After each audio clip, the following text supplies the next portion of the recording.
was spoken about over Shabbos, the concept of responsibility bringing ability and not vice versa. That's been the message of this weekend, that all of us, so many of us have already stepped up in responsibility roles and have taken things on in our branches in our community. And that has led to ability. While not sitting around and waiting for other people to step up and do it. As Charlie mentioned, as Tzvi Sittner mentioned today, I'm sure somebody else will take care of the problem. An Aish Torah's branch in Penn State, they were facing a crisis. It was a financial crisis. And many of the students and partners of Aish Torah felt that someone, I'm sure, will step up to the plate and take care of it. They were right. There's a student sitting here in the room who was a student in Penn State at the time. Just a student. But Seth Cohen stood up and said, if I don't take responsibility, it's not going to get done. Seth created a program called Saving Aish Penn State, and indeed he did.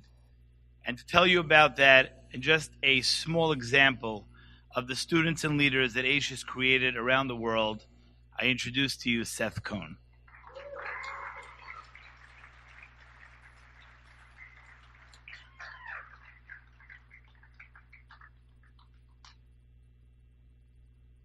There are two words that we have heard together this conference, more so than, There are two more words we've heard together more than any other two words this conference. I think you can guess them. It's taking responsibility. There's a common theme when I was at Aish Torah. I would even venture to say that it is the Aish mantra. When I was taking classes with Rabbi Elsant, Rabbi Coopersmith, and Rabbi Bruckheimer, it was coming up all the time. When I was taking classes, there was one thing that stood out to me when Rabbi Coopersmith was teaching a lecture. He was telling us stories about people taking responsibility for their friends, for their families, for their communities, for a cause that was near and dear to them. It had me wondering, as we hear these inspiring stories in Aish Torah's main building, when we hear these inspiring stories as a society, as people, how often is it that we decide to make that change and bring positivity to the world? I want you to think about this question, and I'm going to come back to it at the end. But now I want to talk to you about my story and how I ended up at Penn State. I decided to go to Penn State because it's got the world's best meteorology program. That's right, as of my graduation in May, I'm an official meteorologist, an official weatherman. If you've got any questions about this amazing... If you have any questions about this amazing weather here, or for my fellow East Coasters, the terrible weather back home, the polar vortex is returned, unfortunately. I'd be more than happy to answer those weather questions afterwards. So going to school education was first priority. And I wanted to go to a school that had a good Jewish connection, good Jewish body. But it wasn't the first priority. Priority was education. And I quickly realized at school that I was lacking meaning in my Jewish faith, in my connectivity.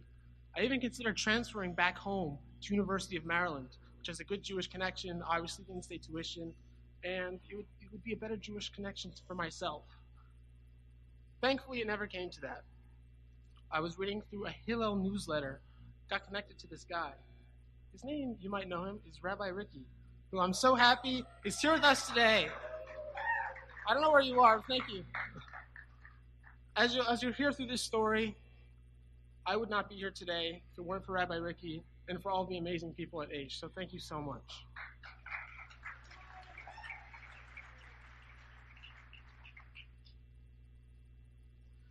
Meeting Rabbi Ricky, I got to know him, got to schmooze, some Torah learning, which turned into coming to an occasional Shabbat meal. Eventually, that turned to taking the Maimonides class, and by the end of my freshman year, I went to Israel, where I did Birthright, Extended, and did J internship, where half the day I was at yeshiva, and the other half of the day I was doing custom weather research with a professor at Hebrew University. When I came back for my sophomore year, I knew I wanted to get more involved, that this stuff that these Orthodox people are telling me, it's actually pretty right, it's pretty true, it's a good way of living life. So I took the second level Maimonides class called Whiskey and Wisdom. We had some good times in that class. I came to Shabbat meals more often. And I did some more weekly learning, depending on the semester, Tuesdays or Wednesdays or Thursdays. And by my final year, my senior year this past year, I became more involved.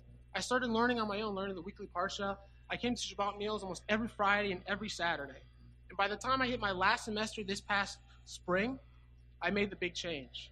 I started keeping Shabbos regularly. And I did the best I could in my apartment with my 5 non-Jewish roommates to keep a kosher kitchen. It was not the funnest experience, but I learned a lot.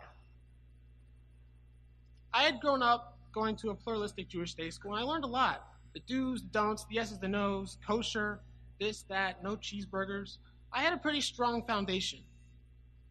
But I never really got that inspiration in my education, which I'm so thankful for, but I never got that until I came to Aish at Penn State. And I always had a strong connection to my faith. My grandfather was a Holocaust survivor, so I felt especially connected. But I didn't really feel that inspiration until I came to Aish for events, for learning, and for every single time to come to Shabbos. This is only scratching the surface, because I got to learn that Shabbat's more than just turning your phone off, but it's an amazing time to spend time with family and friends. That while praying, while it sometimes can feel like a chore, is an amazing opportunity for self-reflection. So when I found out that our branch at Penn State was not only going to lose one couple, but both couples were going to unfortunately not come back, and the campus program was going to get shut down, I was in disbelief for how much it had given to me.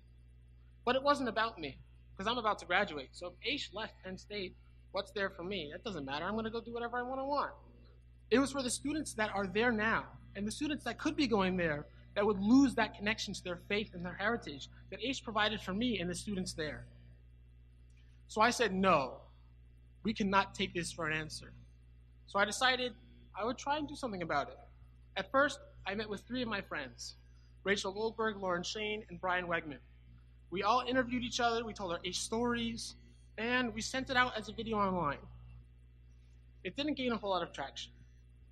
We decided we wanted to give it one more effort. But now we're in the last week of the semester. Finals week is approaching.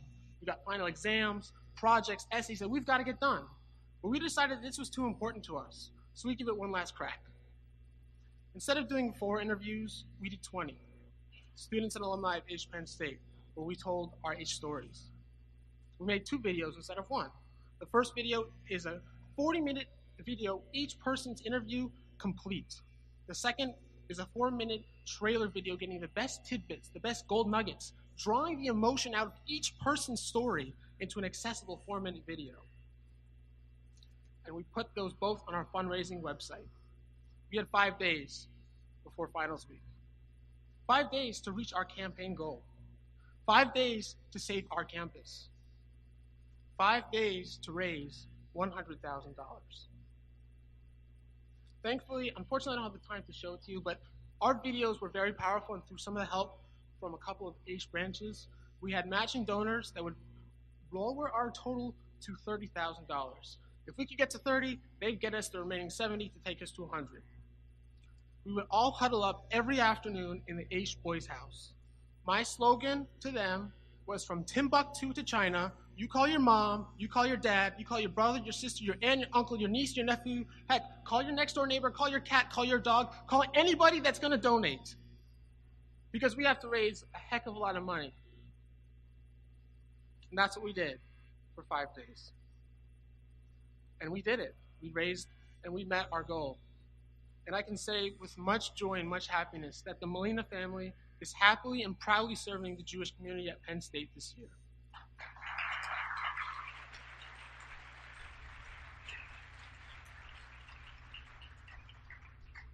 I learned a lot throughout this process. Hard work, perseverance. Another thing I learned was that fundraising sucks. Calling strangers and asking them for money, who wants to do that? I'm sure some of you in the room have done it. Nobody likes it. You have to tell people that whatever their money is going to do is going to help you feel more connected, that their money coming in is going to meet the expectations coming out. I think I grasped this pretty well. I was the CEO and CFO of my own startup company at school where we did some weather forecasting, working on a really tight budget. So I know that wherever you put your money, you have to get the best bang for your buck. If you're not getting a bang for your buck, you got to put your money elsewhere. Money is a very challenging and divisive topic, so I'm not going to talk about it. So I'm so lucky I had unlimited minutes.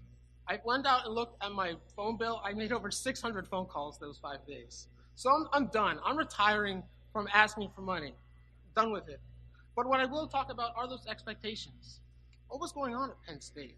Did they really deserve the money? What was going on in campus? I'm going to tell you a few things that happened.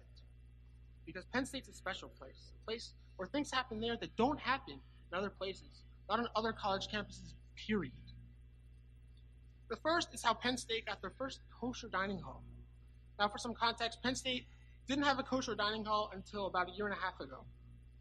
But what we did have was kosher food during Pesach. Rabbi Ricky did an amazing mitzvah.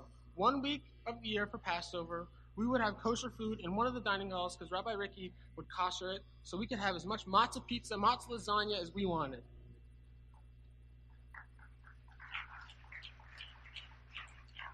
One student was inspired by what Rabbi Ricky was doing. His name is Aaron Goldberg. He thought to himself, if we could have kosher food 1 week of the year, why couldn't we have it all year round? Look at other schools with similar populations that have kosher food all year round. And no, Rabbi Ricky probably thought to himself, 1 week? I can't do a whole year. There's no way. So Aaron Goldberg, he went to the heads of the dining hall administrators. And after several rounds of meetings, we got that kosher dining hall the next year. It was through the hard work from Rabbi Ricky and the inspiration from Rabbi Ricky and the determination from Aaron Goldberg to get this done. And I've got to say, the food at this kosher place is amazing. Whether it's the fried chicken, the steak, the cranberry brisket, it is amazing. If you ever at Penn State, I highly encourage you to go. What else have we done on campus? What's going on the ground? I can tell you, I don't know the exact number, but I know for a fact that thousands of different plates of food have been served on campus for students for the first Shabbos meal, first holiday, first event, for them to experience what it truly means to be a Jew and have that experience. The second is the learning, the Maimonides classes, where hundreds of students have gone on taking Maimonides 1, Whiskey and Wisdom, where we get to tap into our faith and really learn what that means to be a Jew.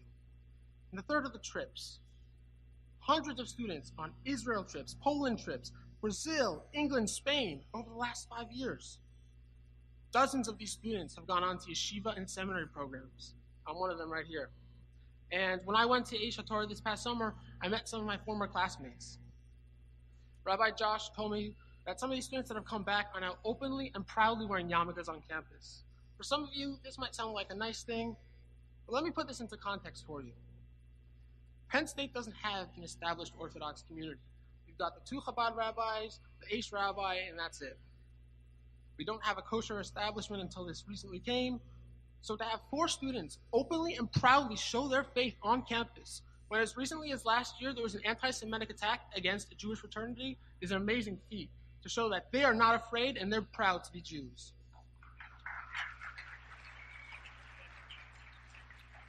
But it doesn't end there. We've got students regularly keeping Shabbos, and 5 of them are in the Aish Boys House, where classes are held, Shabbos meals are held. And this last story is the fundraising story.